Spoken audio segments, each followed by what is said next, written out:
G'day, Ben from Melbourne here, and yeah, we're back due to popular demand with the Essential series.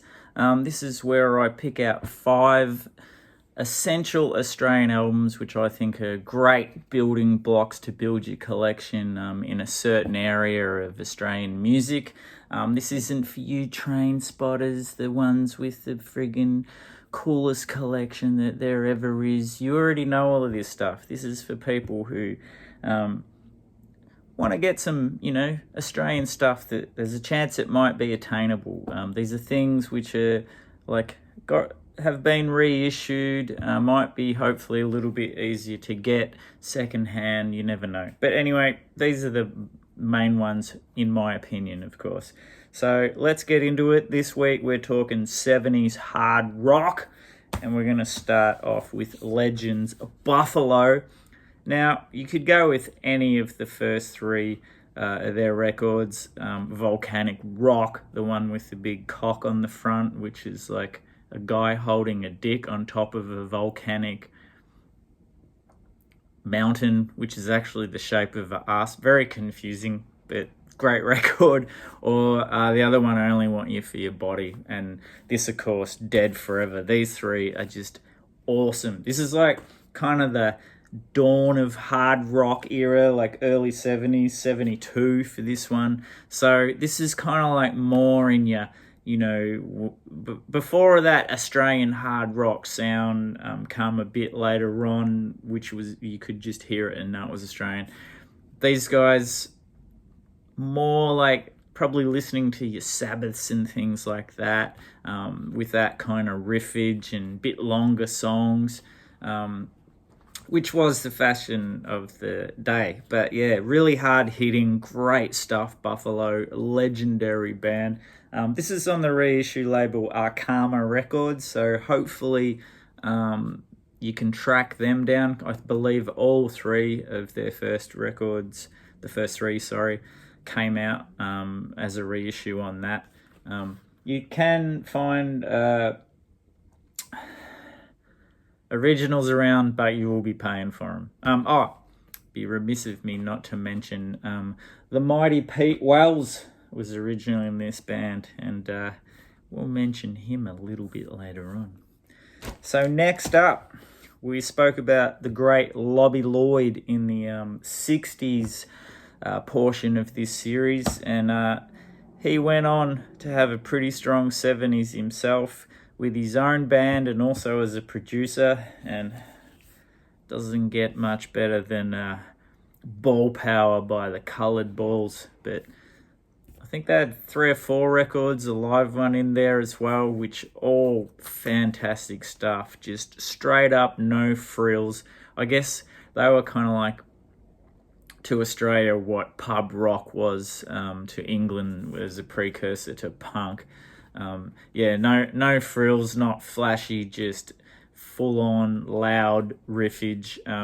Even in some sections, you could argue that it's got that kind of krautrock repetition in there.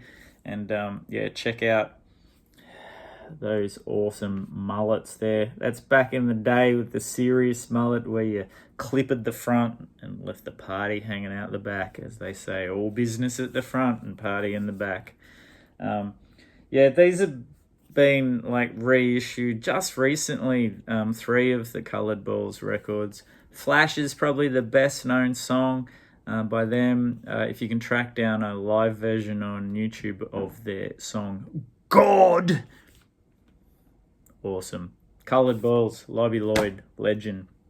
Now, we mentioned Pete Wells earlier, so you probably guessed what I'm going to show, and that's right, the Tats, the debut Rose Tattoo album. I think this is the way to go. Their first 3 are all really, really good.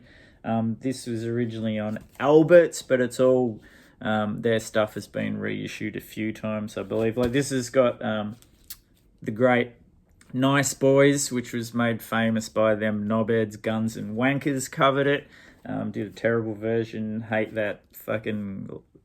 Sounds like a cat that got its nuts stuck in a vice, that Axl Rose idiot.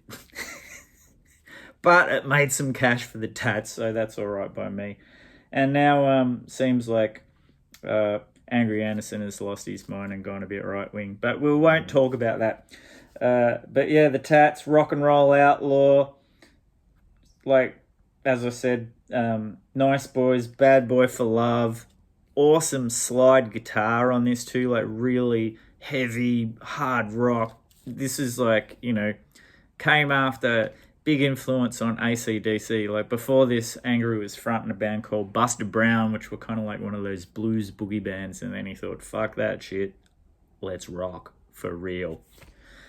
Okay, next up, another Alberts band. All Alberts were just really kicking goals with hard rock in the 70s, and that's the Angels, which I believe in America got called Angel City, I think. I might have that wrong. But this is, Face to Face.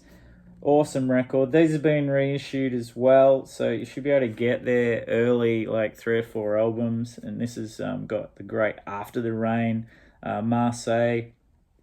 Killer record, but if you like, you know, as I mentioned with the 60s ones, comps are the way to go too. There's several great Angels greatest hits. I like this one because this just covers the Alberts era. So this has got like Take a Long Line, Shadow Boxer, I Ain't the One, and of course the Am I Ever Gonna See Your Face Again? And if you're Australian, you know how to answer back to that.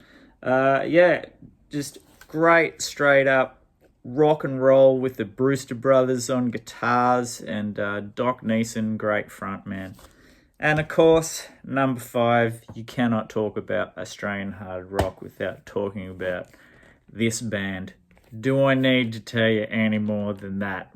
Of course, AC/DC with probably their best record, Powerage. So many fucking people out there want to call it Powerage. What the fuck is with that? It's Powerage, all right? This is probably like the fans album in a way, because it's got no massive hits on it, but it's got great songs like Gimme a Bullet, Rock and Roll Damnation, Riff Raff.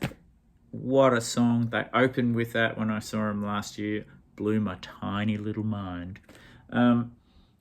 Sin City, What's Next to the Moon, that's a good one. Kind of really cool groove in there. Yeah. Angus and Malcolm, On Fire, the classic rhythm section of Cliff Williams and Phil Rudd, and of course, none other than the mighty Bon Scott on lead vocals. Now, there's 5 essentials everyone should have if they want to get some 70s Australian hard rock. See you in the next one.